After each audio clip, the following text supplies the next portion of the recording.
This time you may do it with safety. If I had not every confidence in your nerve and courage, I would not suggest it, but it is essential that you should do it. Then I will do it. And as you value your life, do not go across the moor in any direction save along the straight path which leads from Merripit House to the Grimpen Road, and is your natural way home. I will do just what you say. Very good. I should be glad to get away as soon after breakfast as possible, so as to reach London in the afternoon. I was much astounded by this program, though I remembered that Holmes had said to Stapleton on the night before that his visit would terminate next day. It had not crossed my mind, however, that he would wish me to go with him, nor could I understand how we could both be absent at a moment which he himself declared to be critical. There was nothing for it, however, but implicit obedience, so we bade good-bye to our rueful friend, and a couple of hours afterwards we were at the station of Coombe Tracey and had dispatched the trap upon its return journey. A small boy was waiting upon the platform. "Any orders, sir?" "You will take this train to town, Cartwright. The moment you arrive you will send a wire to Sir Henry Baskerville in my name to say that if he finds the pocketbook which I have dropped he is to send it by registered post to Baker Street." "Yes, sir. And ask at the station office if there is a message for me." The boy returned with a telegram which Holmes handed to me. It ran, "Wire received. Coming down with unsigned warrant. Arrive 5:40. Lestrade. That is in answer to mine of this morning. He is the best of the professionals, I think, and we may need his assistance. Now, Watson, I think that we cannot employ our time better than by calling upon your acquaintance, Mrs. Laura Leon." His plan of campaign was beginning to be evident. He would use the baronet in order to convince the Stapletons that we were really gone, while we should actually return at the instant when we were likely to be needed. That telegram from London, if mentioned by Sir Henry to the Stapletons, must remove the last suspicions from their minds. Already I seem to see our nets drawing closer around that lean-jawed pike. Mrs. Laura Leon was in her office, and Sherlock Holmes opened his interview with a frankness and directness which considerably amazed her. "I am investigating the circumstances which attended the death of the late Sir Charles Baskerville," said he. "My friend here, Dr. Watson, has informed me of what you have communicated, and also of what you have withheld in connection with that matter." "What have I withheld?" she asked defiantly. "You have confessed that you asked Sir Charles to be at the gate at 10 o'clock. We know that that was the place and hour of his death. You have withheld what the connection is between these events. There is no connection. In that case the coincidence must indeed be an extraordinary one. But I think that we shall succeed in establishing a connection after all. I wish to be perfectly frank with you, Mrs. Leon. We regard this case as one of murder, and the evidence may implicate not only your friend Mr. Stapleton but his wife as well." The lady sprang from her chair. "His wife," she cried. "The fact is no longer a secret. The person who has passed for his sister is really his wife." Mrs. Leon had resumed her seat. Her hands were grasping the arms of her chair, and I saw that the pink nails had turned white with the pressure of her grip. "His wife," she said again. "His wife. He is not a married man." Sherlock Holmes shrugged his shoulders. Prove it to me, and if you can do so." The fierce flash of her eyes said more than any words. "I have come prepared to do so," said Holmes, drawing several papers from his pocket. "Here is a photograph of the couple taken in York 4 years ago. It is endorsed Mr. and Mrs. Vandeleur, but you will have no difficulty in recognizing him, and her also if you know her by sight. Here are 3 written descriptions by trustworthy witnesses of Mr. and Mrs. Vandeleur, who at that time kept St. Oliver's private school. Read them and see if you can doubt the identity of these people." She glanced at them, and then looked up at us with the set, rigid face of a desperate woman. "Mr. Holmes," she said, "this man had offered me marriage on condition that I could get a divorce from my husband. He has lied to me, the villain, in every conceivable way. Not one word of truth has he ever told me. And why? I imagined that all was for my own sake, but now I see that I was never anything but a tool in his hands. Why should I preserve faith with him who never kept any with me? Why should I try to shield him from the consequences of his own wicked acts? Ask me what you like, and there is nothing which I shall hold back. One thing I swear to you, and that is that when I wrote the letter I never dreamed of any harm to the old gentleman, who had been my kindest friend. I entirely believe you, madam, said Sherlock Holmes. The recital of these events must be very painful to you, and perhaps it will make it easier if I tell you what occurred, and you can check me if I make any material mistake. The sending of this letter was suggested to you by Stapleton. He dictated it.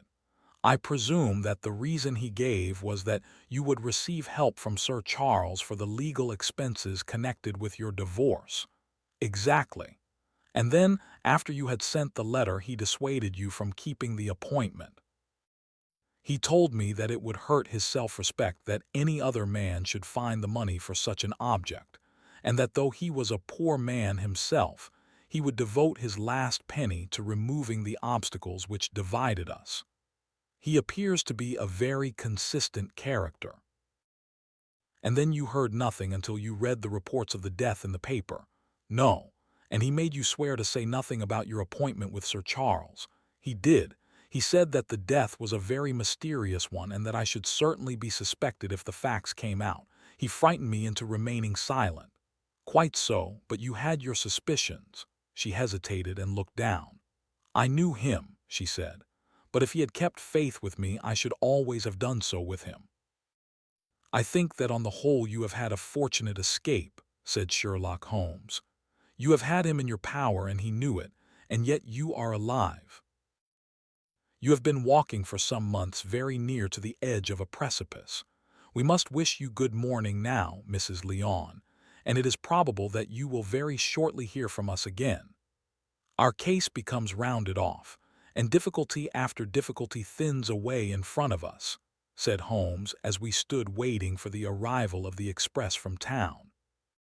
I shall soon be in the position of being able to put into a single connected narrative one of the most singular and sensational crimes of modern times. Students of criminology will remember the analogous incidents in Godno, in Little Russia, in the year 66, and of course there are the Anderson murders in North Carolina, but this case possesses some features which are entirely its own. Even now, we have no clear case against this very wily man, but I shall be very much surprised if it is not clear enough before we go to bed this night. The London Express came roaring into the station, and a small, wiry bulldog of a man had sprung from a first-class carriage. We all three shook hands, and I saw at once from the reverential way in which Lestrade gazed at my companion that he had learned a good deal since the days when they had first worked together. I could well remember the scorn which the theories of the reasoner used then to excite in the practical man. "Anything good?" he asked. "The biggest thing for years," said Holmes. "We have 2 hours before we need think of starting. I think we might employ it in getting some dinner, and then, Lestrade, we will take the London fog out of your throat by giving you a breath of the pure night air of Dartmoor. Never been there. Ah, well, I don't suppose you will forget your first visit." Chapter 14. The Hound of the Baskervilles, one of Sherlock Holmes's defects, if, indeed, one may call it a defect, was that he was exceedingly loath to communicate his full plans to any other person until the instant of their fulfillment. Partly it came no doubt from his own masterful nature, which loved to dominate and surprise those who were around him. Partly also from his professional caution, which urged him never to take any chances. The result, however, was very trying for those who were acting as his agents and assistants. I had often suffered under it, but never more so than during that long drive in the darkness. The great ordeal was in front of us. At last we were about to make our final effort, and yet Holmes had said nothing, and I could only surmise what his course of action would be. My nerves thrilled with anticipation when at last the cold wind upon our faces, and the dark, void spaces on either side of the narrow road told me that we were back upon the moor once again. Every stride of the horses and every turn of the wheels was taking us nearer to our supreme adventure. Our conversation was hampered by the presence of the driver of the hired wagonette, so that we were forced to talk of trivial matters when our nerves were tense with emotion and anticipation. It was a relief to me, after that unnatural restraint, when we at last passed Franklin's house and knew that we were drawing near to the hall and to the scene of action. We did not drive up to the door but got down near the gate of the avenue. The wagonette was paid off and ordered to return to Coombe Tracy forthwith, while we started to walk to Merripit House. "Are you armed, Lestrade?" the little detective smiled. "As long as I have my trousers I have a hip pocket, and as long as I have my hip pocket I have something in it." "Good. My friend and I are also ready for emergencies. You're mighty close about this affair, Mr. Holmes. What's the game now?" "A waiting game. My word, it does not seem a very cheerful place," said the detective with a shiver, glancing round him at the gloomy slopes of the hill and at the huge lake of fog which lay over the Grimpen Mire. "I see the lights of a house ahead of us. That is Merripit House and the end of our journey. I must request you to walk on tiptoe and not to talk above a whisper." We moved cautiously along the track as if we were bound for the house, but Holmes halted us when we were about 200 yards from it. "This will do," said he. "These rocks upon the right make an admirable screen. We are to wait here. Yes, we shall make our little ambush here. Get into this hollow, Lestrade. You have been inside the house, have you not, Watson? Can you tell the position of the rooms? What are those latticed windows at this end? I think they are the kitchen windows. And the one beyond which shines so brightly. That is certainly the dining room. The blinds are up. You know the lie of the land best. Creep forward quietly and see what they are doing, but for heaven's sake don't let them know that they are watched." I tiptoed down the path and stooped behind the low wall which surrounded the stunted orchard. Creeping in its shadow, I reached a point whence I could look straight through the uncurtained window. There were only two men in the room, Sir Henry and Stapleton. They sat with their profiles towards me on either side of the round table. Both of them were smoking cigars, and coffee and wine were in front of them. Stapleton was talking with animation, but the baronet looked pale and distrait. Perhaps the thought of that lonely walk across the illumined moor was weighing heavily upon his mind. As I watched them, Stapleton rose and left the room, while Sir Henry filled his glass again and leaned back in his chair, puffing at his cigar. I heard the creak of a door and the crisp sound of boots upon gravel. The steps passed along the path on the other side of the wall under which I crouched. Looking over, I saw the naturalist pause at the door of an outhouse in the corner of the orchard. A key turned in a lock, and as he passed in there was a curious scuffling noise from within. He was only a minute or so inside, and then I heard the key turn once more and he passed me and re-entered the house. I saw him rejoin his guest, and I crept quietly back to where my companions were waiting to tell them what I had seen. "You say, Watson, that the lady is not there?" Holmes asked when I had finished my report. "No. Where can she be then, since there is no light in any other room except the kitchen? I cannot think where she is. I have said that over the great Grimpen Mire there hung a dense white fog. It was drifting slowly in our direction, and banked itself up like a wall on that side of us, low but thick and well defined.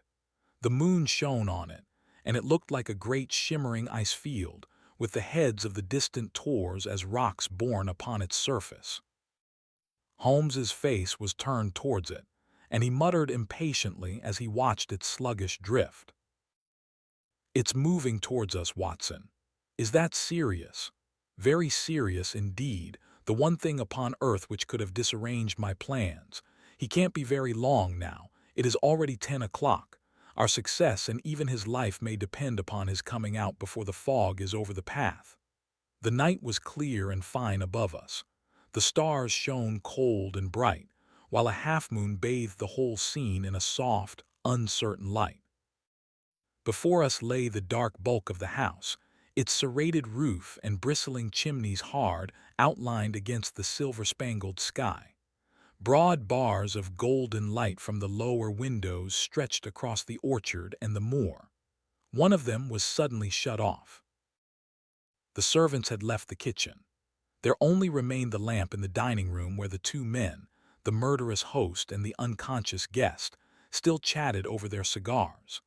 Every minute that white woolly plain which covered one half of the moor was drifting closer and closer to the house. Already the first thin wisps of it were curling across the golden square of the lighted window. The farther wall of the orchard was already invisible, and the trees were standing out of a swirl of white vapor. As we watched it, the fog wreaths came crawling round both corners of the house and rolled slowly into one dense bank, on which the upper floor and the roof floated like a strange ship upon a shadowy sea. Holmes struck his hand passionately upon the rock in front of us and stamped his feet in his impatience. If he isn't out in a quarter of an hour, the path will be covered. In half an hour we won't be able to see our hands in front of us. Shall we move farther back upon higher ground? Yes, I think it would be as well. So as the fog bank flowed onward, we fell back before it until we were half a mile from the house, and still that dense white sea, with the moon silvering its upper edge, swept slowly and inexorably on. "We are going too far," said Holmes. "We dare not take the chance of his being overtaken before he can reach us. At all costs we must hold our ground where we are." He dropped on his knees and clapped his ear to the ground. "Thank God, I think that I hear him coming." A sound of quick steps broke the silence of the moor. Crouching among the stones, we stared intently at the silver-tipped bank in front of us. The steps grew louder, and through the fog, as through a curtain, there stepped the man whom we were awaiting. He looked round him in surprise as he emerged into the clear, starlit night. Then he came swiftly along the path, passed close to where we lay, and went on up the long slope behind us. As he walked, he glanced continually over either shoulder, like a man who is ill at ease. "Hist!" cried Holmes, and I heard the sharp click of a cocking pistol. "Look out, it's coming." There was a thin, crisp, continuous patter from somewhere in the heart of that crawling bank. The cloud was within 50 yards of where we lay, and we glared at it, all three, uncertain what horror was about to break from the heart of it. I was at Holmes's elbow, and I glanced for an instant at his face. It was pale and exultant, his eyes shining brightly in the moonlight. But suddenly they started forward in a rigid, fixed stare, and his lips parted in amazement. At the same instant Lestrade gave a yell of terror and threw himself face downward upon the ground. I sprang to my feet, my inert hand grasping my pistol, my mind paralyzed by the dreadful shape which had sprung out upon us from the shadows of the fog. A hound it was, an enormous coal-black hound, but not such a hound as mortal eyes have ever seen. Fire burst from its open mouth. Its eyes glowed with a smoldering glare. Its muzzle and hackles and dewlap were outlined in flickering flame. Never in the delirious dream of a disordered brain could anything more savage, more appalling, more hellish be conceived than that dark form and savage face which broke upon us out of the wall of fog. With long bounds, the huge black creature was leaping down the track, following hard upon the footsteps of our friend. So paralyzed were we by the apparition that we allowed him to pass before we had recovered our nerve. Then Holmes and I both fired together, and the creature gave a hideous howl, which showed that one at least had hit him. He did not pause, however, but bounded onward. Far away on the path we saw Sir Henry looking back, his face white in the moonlight, his hands raised in horror, glaring helplessly at the frightful thing which was hunting him down. But that cry of pain from the hound had blown all our fears to the winds. If he was vulnerable, he was mortal, and if we could wound him, we could kill him. Never have I seen a man run as Holmes ran that night. I am reckoned fleet of foot, but he outpaced me as much as I outpaced the little professional. In front of us as we flew up the track we heard scream after scream from Sir Henry and the deep roar of the hound. I was in time to see the beast spring upon its victim, hurl him to the ground, and worry at his throat. But the next instant Holmes had emptied 5 barrels of his revolver into the creature's flank. With a last howl of agony and a vicious snap in the air, it rolled upon its back, 4 feet pawing furiously, and then fell limp upon its side. I stooped, panting, and pressed my pistol to the dreadful, shimmering head, but it was useless to press the trigger. The giant hound was dead. Sir Henry lay insensible where he had fallen. We tore away his collar, and Holmes breathed a prayer of gratitude when we saw that there was no sign of a wound and that the rescue had been in time. Already our friend's eyelids shivered and he made a feeble effort to move. Lestrade thrust his brandy flask between the baronet's teeth, and 2 frightened eyes were looking up at us. "My God," he whispered. "What was it? What in heaven's name was it?" "It's dead, whatever it is," said Holmes. "We've laid the family ghost once and forever." In mere size and strength, it was a terrible creature which was lying stretched before us. It was not a pure bloodhound and it was not a pure mastiff, but it appeared to be a combination of the two, gaunt, savage, and as large as a small lioness. Even now, in the stillness of death, the huge jaws seemed to be dripping with a bluish flame, and the small, deep-set, cruel eyes were ringed with fire. I placed my hand upon the glowing muzzle, and as I held them up my own fingers smoldered and gleamed in the darkness. "Phosphorus," I said. "A cunning preparation of it," said Holmes, sniffing at the dead animal. "There is no smell which might have interfered with his power of scent. We owe you a deep apology, Sir Henry, for having exposed you to this fright. I was prepared for a hound, but not for such a creature as this, and the fog gave us little time to receive him. You have saved my life. Having first endangered it, are you strong enough to stand? Give me another mouthful of that brandy and I shall be ready for anything. So, now if you will help me up, what do you propose to do? To leave you here. You are not fit for further adventures tonight. If you will wait, one or other of us will go back with you to the hall." He tried to stagger to his feet, but he was still ghastly pale and trembling in every limb. We helped him to a rock, where he sat shivering with his face buried in his hands. "We must leave you now," said Holmes. "The rest of our work must be done, and every moment is of importance.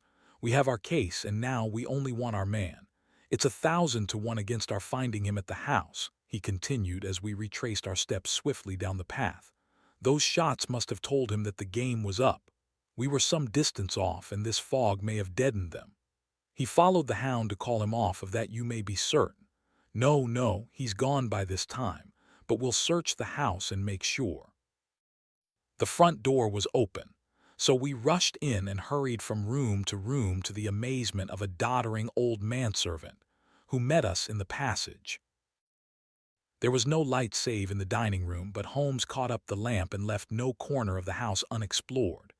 No sign could we see of the man whom we were chasing. On the upper floor, however, one of the bedroom doors was locked. "There's someone in here," cried Lestrade. "I can hear a movement. Open this door." A faint moaning and rustling came from within. Holmes struck the door just over the lock with the flat of his foot, and it flew open. Pistol in hand, we all 3 rushed into the room. But there was no sign within it of that desperate and defiant villain whom we expected to see. Instead, we were faced by an object so strange and so unexpected that we stood for a moment staring at it in amazement. The room had been fashioned into a small museum, and the walls were lined by a number of glass-topped cases full of that collection of butterflies and moths, the formation of which had been the relaxation of this complex and dangerous man. In the center of this room there was an upright beam, which had been placed at some period as a support for the old worm-eaten balk of timber which spanned the roof. To this post a figure was tied, so swathed and muffled in the sheets which had been used to secure it that one could not for the moment tell whether it was that of a man or a woman. One towel passed round the throat and was secured at the back of the pillar. Another covered the lower part of the face, and over it 2 dark eyes, eyes full of grief and shame and a dreadful questioning, stared back at us. In a minute we had torn off the gag, unswathed the bonds, and Mrs. Stapleton sank upon the floor in front of us. As her beautiful head fell upon her chest, I saw the clear red wheal of a whiplash across her neck. "The brute!" cried Holmes. "Here, Lestrade, your brandy bottle. Put her in the chair. She has fainted from ill usage and exhaustion." She opened her eyes again. "Is he safe?" she asked. "Has he escaped?" "He cannot escape us, madam." "No, no, I did not mean my husband. Sir Henry, is he safe?" "Yes." "And the hound, it is dead." She gave a long sigh of satisfaction. "Thank God, thank God! Oh, this villain, see how he has treated me." She shot her arms out from her sleeves, and we saw with horror that they were all mottled with bruises. "But this is nothing, nothing. It is my mind and soul that he has tortured and defiled. I could endure it all, ill usage, solitude, a life of deception, everything, as long as I could still cling to the hope that I had his love. But now I know that in this also I have been his dupe and his tool." She broke into passionate sobbing as she spoke. "You bear him no good will, madam," said Holmes. "Tell us then where we shall find him. If you have ever aided him in evil, help us now and so atone." "There is but one place where he can have fled," she answered. "There is an old tin mine on an island in the heart of the mire. It was there that he kept his hound, and there also he had made preparations so that he might have a refuge. That is where he would fly." The fog-bank lay like white wool against the window. Holmes held the lamp towards it. "See," said he, "no one could find his way into the Grimpen mire tonight." She laughed and clapped her hands. Her eyes and teeth gleamed with fierce merriment. "He may find his way in, but never out," she cried. "How can he see the guiding wands tonight? We planted them together, he and I, to mark the pathway through the mire. Oh, if I could only have plucked them out today! Then indeed you would have had him at your mercy." It was evident to us that all pursuit was in vain until the fog had lifted. Meanwhile we left Lestrade in possession of the house, while Holmes and I went back with the baronet to Baskerville Hall. The story of the Stapletons could no longer be withheld from him, but he took the blow bravely when he learned the truth about the woman whom he had loved.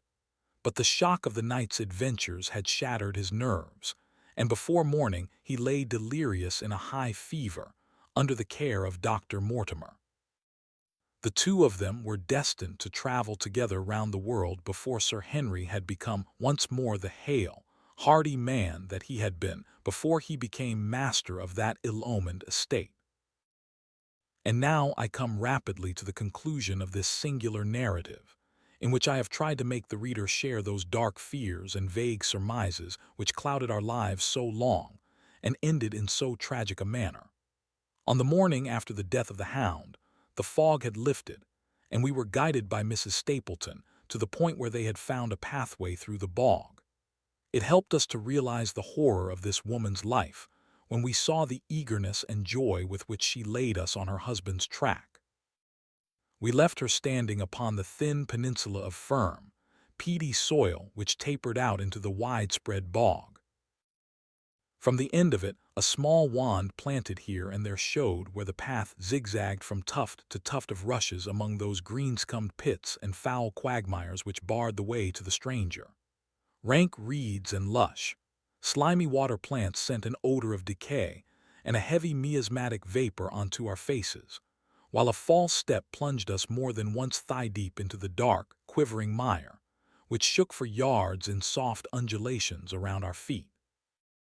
Its tenacious grip plucked at our heels as we walked, and when we sank into it, it was as if some malignant hand was tugging us down into those obscene depths, so grim and purposeful was the clutch in which it held us. Once only we saw a trace that someone had passed that perilous way before us. From amid a tuft of cotton grass which bore it up out of the slime, some dark thing was projecting. Holmes sank to his waist as he stepped from the path to seize it, and had we not been there to drag him out, he could never have set his foot upon firm land again. He held an old black boot in the air. "Mayors, Toronto," was printed on the leather inside. "It is worth a mud bath," said he. "It is our friend Sir Henry's missing boot, thrown there by Stapleton in his flight." "Exactly. He retained it in his hand after using it to set the hound upon the track. He fled when he knew the game was up, still clutching it. And he hurled it away at this point of his flight. We know at least that he came so far in safety. But more than that we were never destined to know, though there was much which we might surmise. There was no chance of finding footsteps in the mire, for the rising mud oozed swiftly in upon them. But as we at last reached firmer ground beyond the morass, we all looked eagerly for them. But no slightest sign of them ever met our eyes. If the earth told a true story, then Stapleton never reached that island of refuge towards which he struggled through the fog upon that last night. Somewhere in the heart of the great Grimpen mire, down in the foul slime of the huge morass which had sucked him in, this cold and cruel-hearted man is forever buried. Many traces we found of him in the bog-girt island where he had hid his savage ally. A huge driving wheel and a shaft half filled with rubbish showed the position of an abandoned mine. Beside it were the crumbling remains of the cottages of the miners, driven away no doubt by the foul reek of the surrounding swamp. In one of these, a staple and chain with a quantity of gnawed bones showed where the animal had been confined. A skeleton with a tangle of brown hair adhering to it lay among the debris. "A dog," said Holmes. "By Jove, a curly-haired spaniel. Poor Mortimer will never see his pet again. Well, I do not know that this place contains any secret which we have not already fathomed. He could hide his hound, but he could not hush its voice, and hence came those cries which even in daylight were not pleasant to hear. On an emergency he could keep the hound in the outhouse at Merripit, but it was always a risk, and it was only on the supreme day, which he regarded as the end of all his efforts, that he dared do it. This paste in the tin is no doubt the luminous mixture with which the creature was daubed. It was suggested, of course, by the story of the family hell-hound, and by the desire to frighten old Sir Charles to death.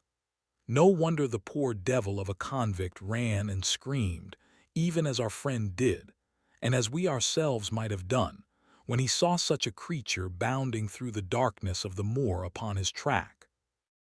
It was a cunning device, for, apart from the chance of driving your victim to his death, what peasant would venture to inquire too closely into such a creature should he get sight of it, as many have done, upon the moor?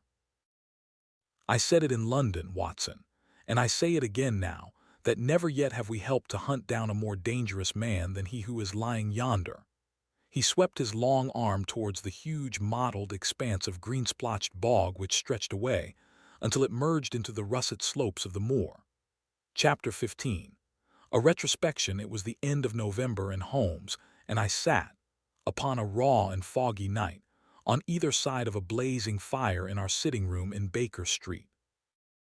Since the tragic upshot of our visit to Devonshire, he had been engaged in two affairs of the utmost importance, in the first of which he had exposed the atrocious conduct of Colonel Upwood in connection with the famous card scandal of the Nonpareil Club, while in the second he had defended the unfortunate Mme. Montpensier from the charge of murder which hung over her in connection with the death of her stepdaughter, Emile Carrera, the young lady who, as it will be remembered, was found 6 months later alive and married in New York. My friend was in excellent spirits over the success which had attended a succession of difficult and important cases, so that I was able to induce him to discuss the details of the Baskerville mystery. I had waited patiently for the opportunity, for I was aware that he would never permit cases to overlap, and that his clear and logical mind would not be drawn from its present work to dwell upon memories of the past. Sir Henry and Dr. Mortimer were, however, in London, on their way to that long voyage which had been recommended for the restoration of his shattered nerves. They had called upon us that very afternoon, so that it was natural that the subject should come up for discussion. "The whole course of events," said Holmes, "from the point of view of the man who called himself Stapleton, was simple and direct, although to us, who had no means in the beginning of knowing the motives of his actions and could only learn part of the facts, it all appeared exceedingly complex. I have had the advantage of 2 conversations with Mrs. Stapleton, and the case has now been so entirely cleared up that I am not aware that there is anything which has remained a secret to us. You will find a few notes upon the matter under the heading B in my indexed list of cases. Perhaps you would kindly give me a sketch of the course of events from memory.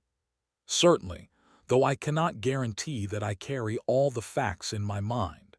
Intense mental concentration has a curious way of blotting out what has passed. The barrister who has his case at his fingers' ends and is able to argue with an expert upon his own subject finds that a week or 2 of the courts will drive it all out of his head once more. So each of my cases displaces the last, and Emil Carrera has blurred my recollection of Baskerville Hall. Tomorrow some other little problem may be submitted to my notice which will in turn dispossess the fair French lady and the infamous Upwood. So far as the case of the Hound goes, however, I will give you the course of events as nearly as I can, and you will suggest anything which I may have forgotten. My inquiries show beyond all question that the family portrait did not lie, and that this fellow was indeed a Baskerville. He was a son of that Roger Baskerville, the younger brother of Sir Charles, who fled with a sinister reputation to South America, where he was said to have died unmarried.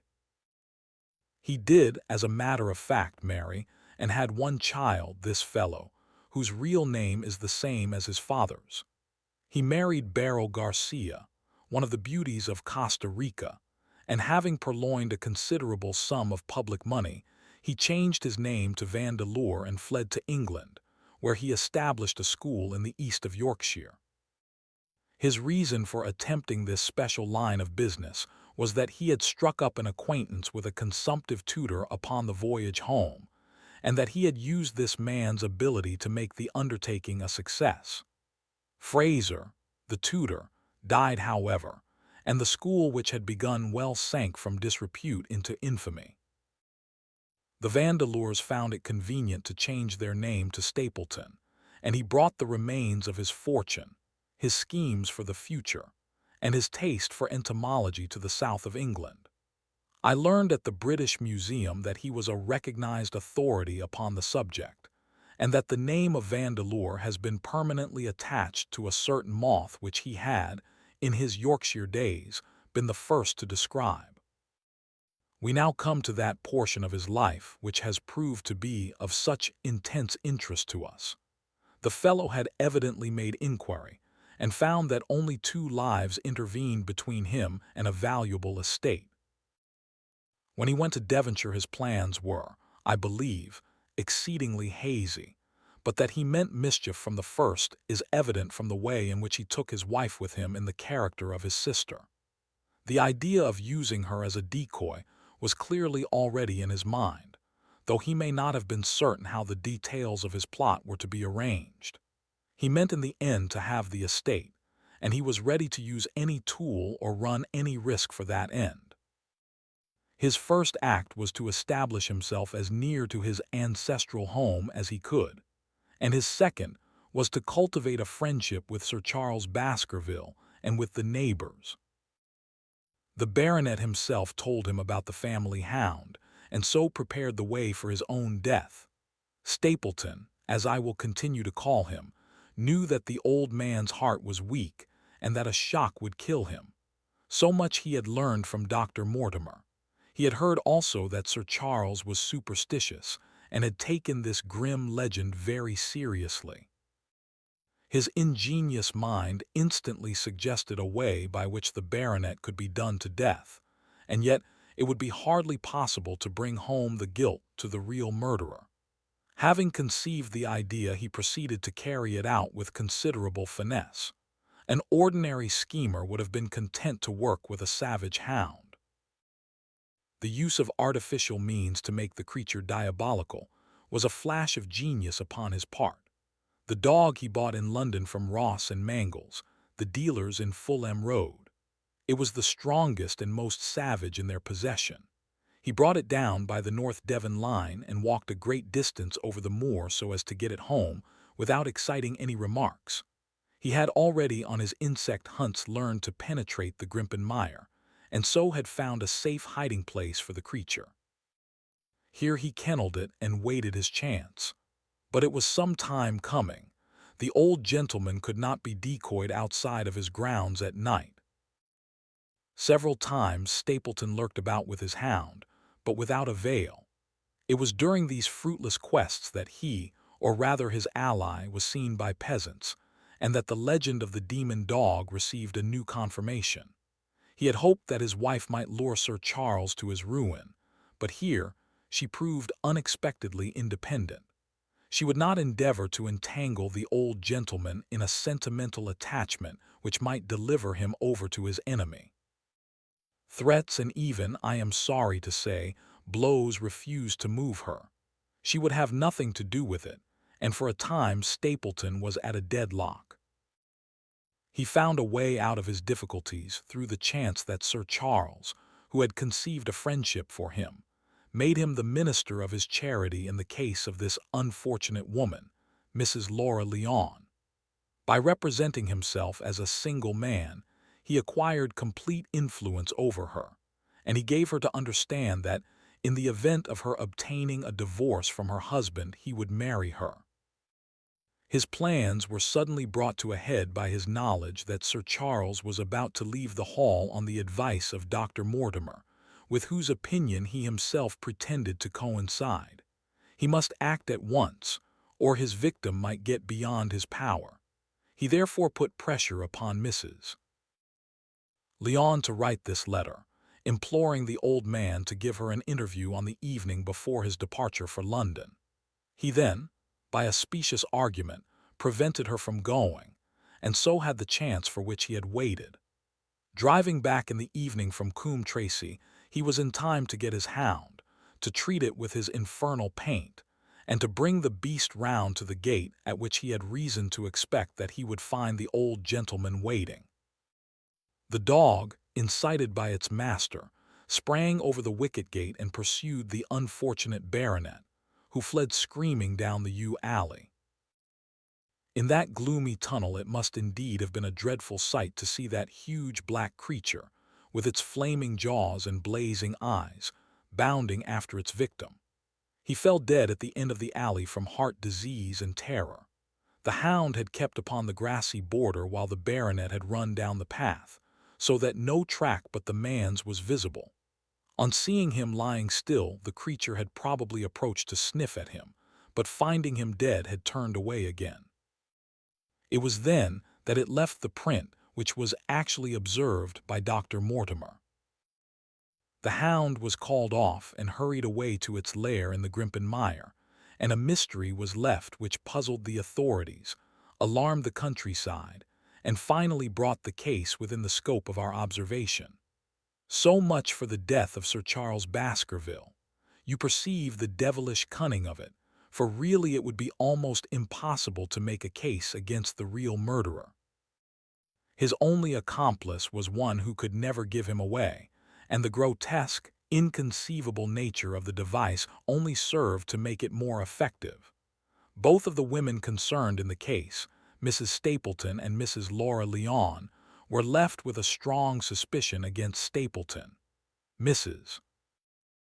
Stapleton knew that he had designs upon the old man, and also of the existence of the hound. Mrs. Lyon knew neither of these things, but had been impressed by the death occurring at the time of an uncancelled appointment which was only known to him. However, both of them were under his influence, and he had nothing to fear from them. The first half of his task was successfully accomplished, but the more difficult still remained. It is possible that Stapleton did not know of the existence of an heir in Canada. In any case, he would very soon learn it from his friend Dr. Mortimer, and he was told by the latter all details about the arrival of Henry Baskerville.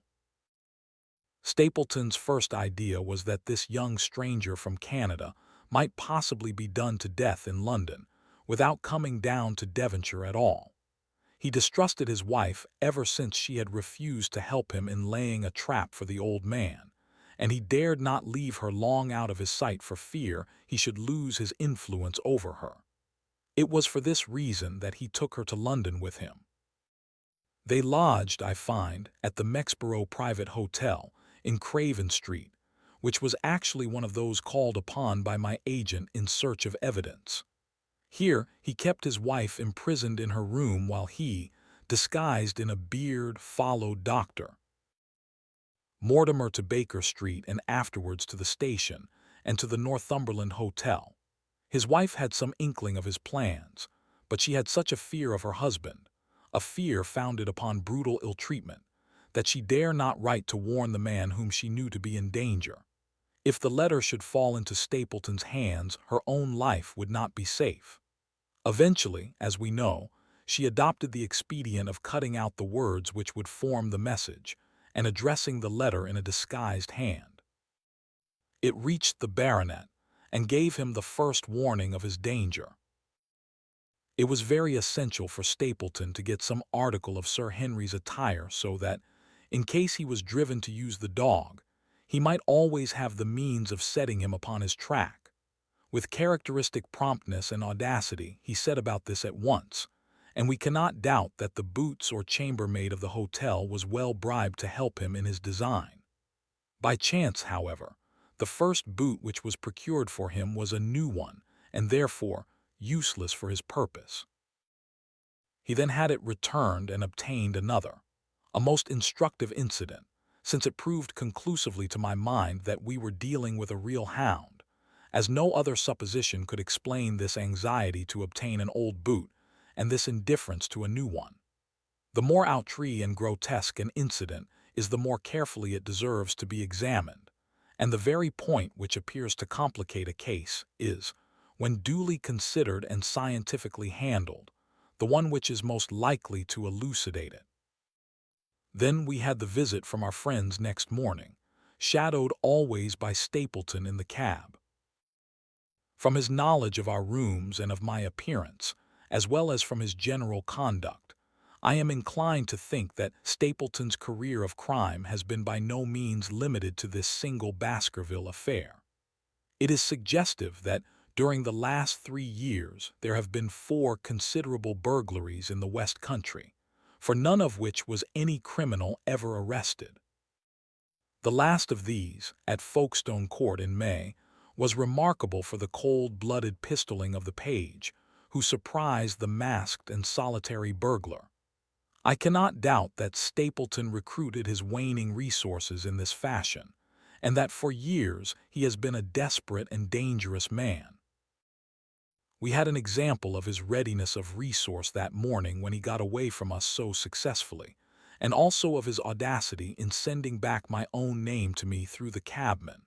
From that moment he understood that I had taken over the case in London, and that therefore there was no chance for him there. He returned to Dartmoor and awaited the arrival of the baronet. "One moment," said I. "You have, no doubt, described the sequence of events correctly, but there is one point which you have left unexplained. What became of the Hound when its master was in London?" I have given some attention to this matter, and it is undoubtedly of importance. There can be no question that Stapleton had a confidant, though it is unlikely that he ever placed himself in his power by sharing all his plans with him. There was an old manservant at Merripit House, whose name was Anthony. His connection with the Stapletons can be traced for several years, as far back as the schoolmastering days, so that he must have been aware that his master and mistress were really husband and wife. This man has disappeared and has escaped from the country. It is suggestive that Anthony is not a common name in England, while Antonio is so in all Spanish or Spanish-American countries. The man, like Mrs. Stapleton herself, spoke good English, but with a curious lisping accent. I have myself seen this old man cross the Grimpen Mire by the path which Stapleton had marked out. It is very probable, therefore, that in the absence of his master it was he who cared for the hound, though he may never have known the purpose for which the beast was used. The Stapletons then went down to Devonshire, whither they were soon followed by Sir Henry and you. One word now as to how I stood myself at that time. It may possibly recur to your memory that, when I examined the paper upon which the printed words were fastened, I made a close inspection for the watermark. In doing so, I held it within a few inches of my eyes, and was conscious of a faint smell of the scent known as white jessamine. There are 75 perfumes, which it is very necessary that a criminal expert should be able to distinguish from each other, and cases have more than once within my own experience depended upon their prompt recognition. The scent suggested the presence of a lady, and already my thoughts began to turn towards the Stapletons. Thus I had made certain of the Hound, and had guessed at the criminal before ever we went to the West Country.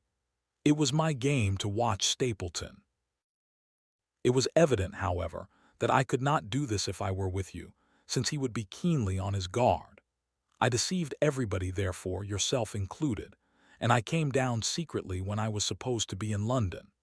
My hardships were not so great as you imagined, though such trifling details must never interfere with the investigation of a case. I stayed for the most part at Coombe Tracey, and only used the hut upon the moor when it was necessary to be near the scene of action. Cartwright had come down with me, and in his disguise as a country boy he was of great assistance to me. I was dependent upon him for food and clean linen.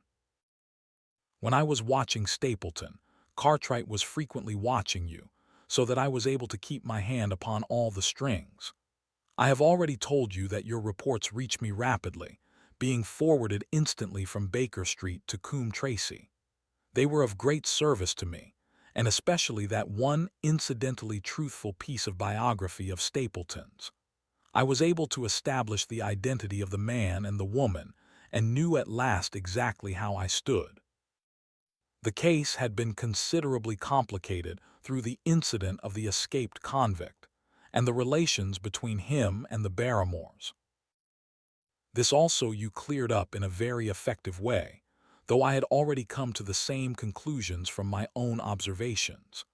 By the time that you discovered me upon the moor, I had a complete knowledge of the whole business, but I had not a case which could go to a jury. Even Stapleton's attempt upon Sir Henry that night, which ended in the death of the unfortunate convict, did not help us much in proving murder against our man. There seemed to be no alternative but to catch him red-handed, and to do so we had to use Sir Henry, alone and apparently unprotected, as a bait. We did so, and at the cost of a severe shock to our client, we succeeded in completing our case and driving Stapleton to his destruction.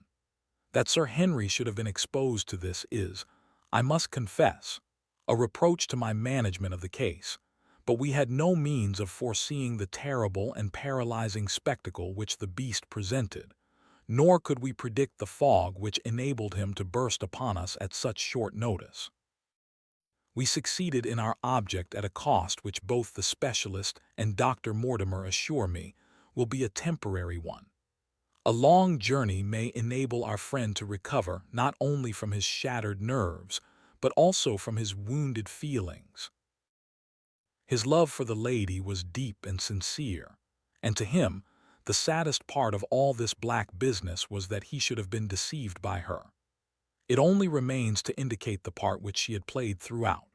There can be no doubt that Stapleton exercised an influence over her which may have been love or may have been fear, or very possibly both, since they are by no means incompatible emotions. It was, at least, absolutely effective. At his command, she consented to pass as his sister, though he found the limits of his power over her when he endeavored to make her the direct accessory to murder. She was ready to warn Sir Henry so far as she could without implicating her husband, and again she tried to do so.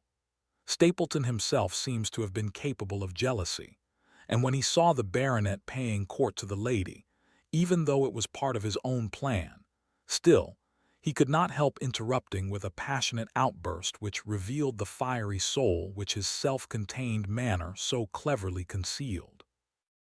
By encouraging the intimacy, he made it certain that Sir Henry would frequently come to Merripit House, and that he would sooner or later get the opportunity which he desired. On the day of the crisis, however, his wife turned suddenly against him. She had learned something of the death of the convict, and she knew that the Hound was being kept in the outhouse on the evening that Sir Henry was coming to dinner. She taxed her husband with his intended crime, and a furious scene followed, in which he showed her for the first time that she had a rival in his love. Her fidelity turned in an instant to bitter hatred, and he saw that she would betray him. He tied her up, therefore, that she might have no chance of warning Sir Henry, and he hoped, no doubt, that when the whole countryside put down the baronet's death to the curse of his family, as they certainly would do, he could win his wife back to accept an accomplished fact and to keep silent upon what she knew. In this I fancy that in any case he made a miscalculation, and that, if we had not been there, his doom would none the less have been sealed. A woman of Spanish blood does not condone such an injury so lightly. And now, my dear Watson, without referring to my notes, I cannot give you a more detailed account of this curious case. I do not know that anything essential has been left unexplained. He could not hope to frighten Sir Henry to death as he had done the old uncle with his bogey Hound. The beast was savage and half-starved. If its appearance did not frighten its victim to death, at least it would paralyze the resistance which might be offered. No doubt, there only remains one difficulty. If Stapleton came into the succession, how could he explain the fact that he, the heir, had been living unannounced under another name so close to the property? How could he claim it without causing suspicion and inquiry? It is a formidable difficulty, and I fear that you ask too much when you expect me to solve it. The past and the present are within the field of my inquiry, but what a man may do in the future is a hard question to answer. Mrs. Stapleton has heard her husband discuss the problem on several occasions. There were 3 possible courses. He might claim the property from South America, establish his identity before the British authorities there, and so obtain the fortune without ever coming to England at all. Or he might adopt an elaborate disguise during the short time that he need be in London. Or, again, he might furnish an accomplice with the proofs and papers, putting him in as heir, and retaining a claim upon some proportion of his income. We cannot doubt from what we know of him that he would have found some way out of the difficulty. And now, my dear Watson, we have had some weeks of severe work, and for one evening, I think, we may turn our thoughts into more pleasant channels. I have a box for Les Huguenots. Have you heard the de Risquez?